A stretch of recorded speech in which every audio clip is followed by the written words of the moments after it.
Hey, welcome. Hey, game show host voice. Welcome to Political Vigilante. We're going to talk about the kleptocracy. Article in commondreams.org, the 3 richest Americans now own more wealth than the bottom half of the U.S. combined. So, when you hear politicians say the economy's doing great, it's doing great for these 3 dicks and their buddies, but the bottom half of the U.S. Man,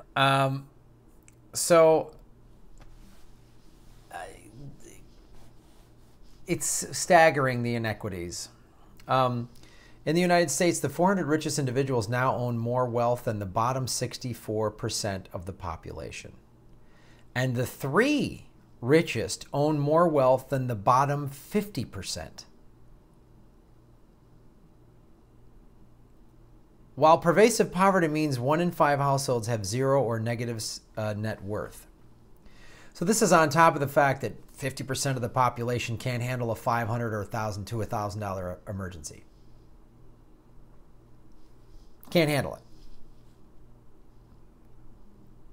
And the GOP just gave these guys a bunch of tax cuts. And Democrats, and some Democrats voted for it too. We can't forget the good old Democrats who always sell us out whenever they get the chance. And then their Twitter feed is all #resist. I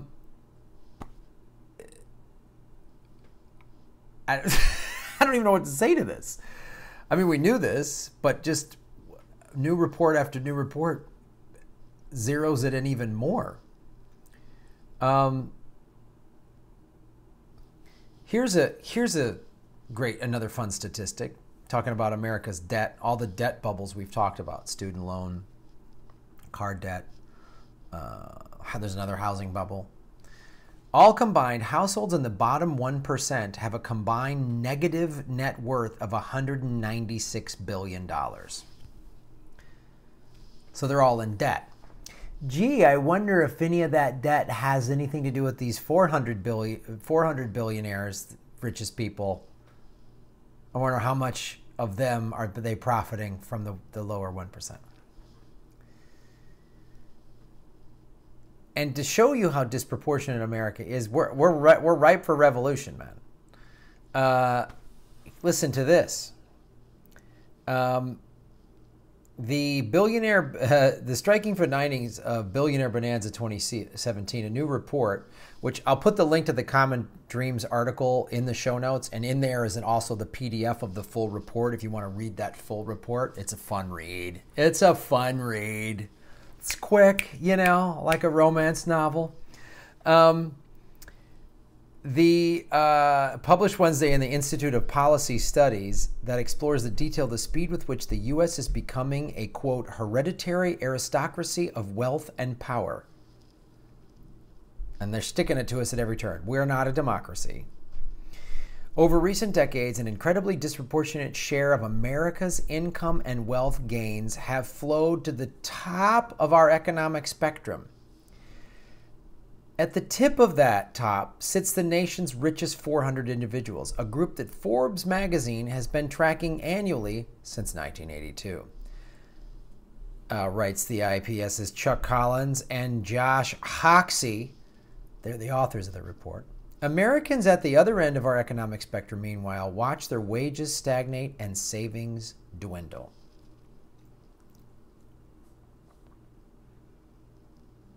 What did Hillary Clinton say was ponies, single-payer health care and all that? She voted against $15 an hour when she was on the Walmart board, which anyone who wants to be on the board of directors of Walmart tells you who they are. Single-payer health care, it's pie in the sky. Can't afford it. Not when this is getting screwed, when everyone's getting screwed over this way.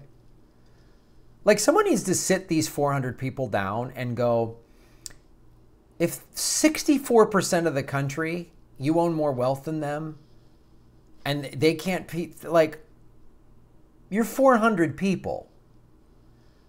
As was said, I forget by whom, but it was said to Jimmy Dore on Aggressive Progressive. I forget who said it. A guest said to him that The Hamptons aren't a defensible position. You're going to make a lot of people really mad. This is the thing FDR said.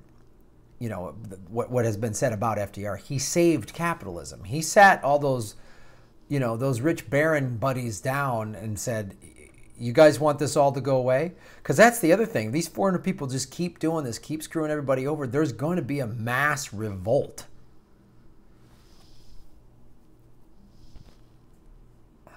And like,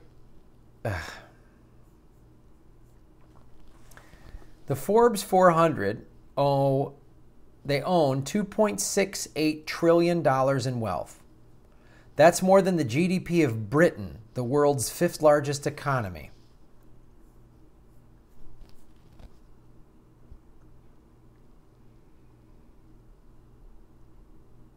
They're calling America a deeply unbalanced economy. Yeah, yes. And Harvey Weinstein had an unbalanced treatment of women. That's a fun way to put it. It's unbelievable. The wealthiest 25 individuals in the United States own $1 trillion in combined assets.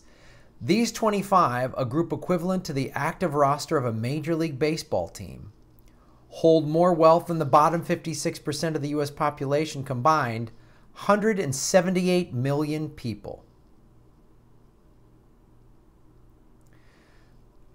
Over half of this country is in the bottom 56%. This country used to have the American dream, the social contract, was that you had upward mobility, you had a thriving middle class. That was America. You worked hard, there was plenty of opportunities to get good education and get a good job, and you could have the American dream. The middle class in America lives better than 75% of the entire world's population. If you have a house and a car and get on vacations and, you know, have a boat or whatever, like, you are living like a king. And that's the middle class in America, or was the middle class. 25 people have more wealth than 178 million people. Think about that. And they own everything. And that's why they get MSNBC to say single payer is pie in the sky. That's why they have people on, when Bill Nye talks about climate change, then they have, well, let's get the other side of the issue. And they make climate change seem like this debatable thing. Like, maybe the sun sets in the east and rises in the west. I don't know. Let's debate it.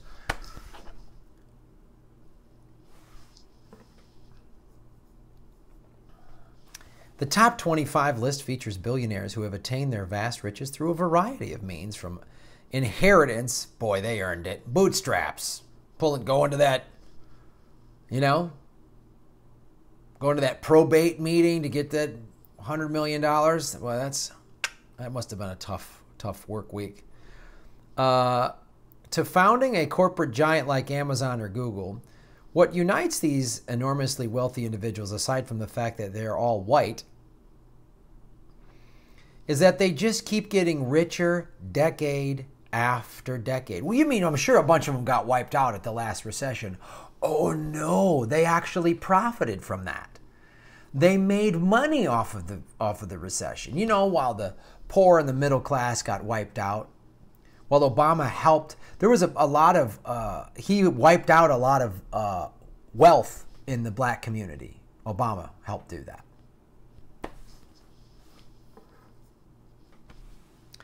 Average Americans, by contrast, have not fared nearly as well.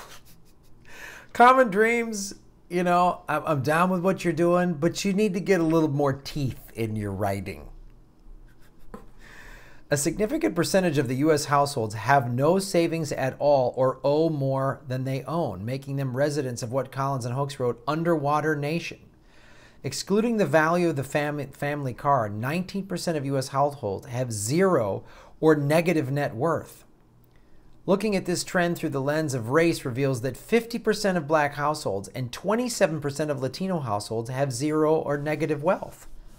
As I've talked about, the 5.2 million foreclosures that Obama helped create, the two communities that were hurt the most, Black and Latino. This report backs that up. All combined households in the bottom 1% have a combined, as I said before, have a combined negative net worth of $196 billion, right? For comparison, the top 1%, a category holding the exact same number of people, have positive $33.4 trillion in combined net worth.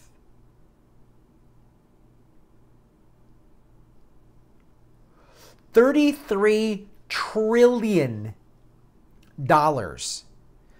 So the top 1% could take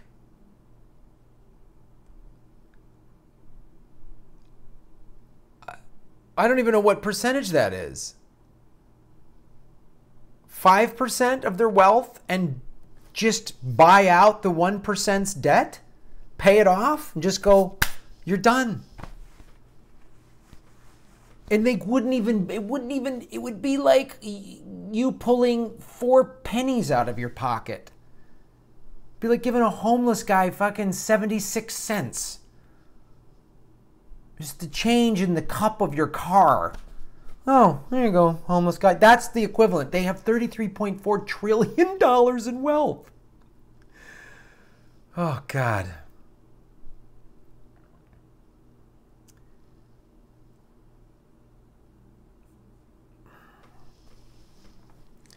It's getting so bad that now even it's not just hippie things like commondreams.org and lefty surfing, Putin surfing weirdos like me. It's mainstream institutions like the International Monetary Fund has acknowledged that such vast disparities of wealth and income are not sustainable. If the International Monetary Fund says this, you might want to listen. Not really a bunch of socialist hippies over there at the IMF. But as Billionaire Bonanza notes, the Trump administration, with the help of the GOP-controlled Congress, appears bent on making these disparities by slashing taxes for the wealthy and gutting programs that primarily benefit low-income. Like, how much do you need? You soulless assholes. So, for the first priority is to reject tax and other federal policies that will add oil to the inequity fire. In terms of going on the offensive once the do no harm principle is observed, the report makes several suggestions, including enacting higher marginal tax rates on individuals earning above $250,000 and $1 million. Oh, you can't tax them. It hurts the economy. No. It's good for the economy. It just hurts them. And what is it? What do they just can't buy a third summer home? Addressing the problem of hitting wealth, which often lends to an underestimation of the level of wealth inequity. Instituting a tax on Wall Street financial transaction, which could bring in an estimated $350 billion in federal revenue over a decade. Eliminate the carried interest loophole, which allows hedge fund managers to reclassify wage income as capital income and pay less in taxes as a result. Yeah, fucking hedge fund assholes. Chelsea Clinton is married to a hedge fund guy. And bolstering rather than eliminating the estate tax, which only affects a tiny number of families. I'll leave you with this. A century ago, a similar anti-inequity upsurge took on America's vastly unequal distribution of income and wealth, and over the course of a little more than a generation, fashioned a much more equal America. We can do the same. Thanks for watching. Thanks for paying attention. Spread the word. Give this number to your Trump supporter. If you live in a red state, you got some right-wingers, let them know about this. Let them know about this. And your neoliberal friends, tell them how Chuck Schumer has gotten more money than Goldman Sachs than anybody. Tell them how much money the Clinton Foundation pays their daughter. Chelsea Clinton gets $100 million a year to run their foundation. They're not on your side. They're corporatists. So when Obama got paid a couple $100,000 to speak at Cantor Fitzgerald after he left the White House, it pissed me off. It pissed me off. So there is no, the two parties are awful. And right now it's the Republicans sticking it to everybody. If Hillary was in office, maybe they wouldn't be doing tax cuts for the rich like this, but she'd be lining the pockets of her wealthy friends in other ways. Ugh.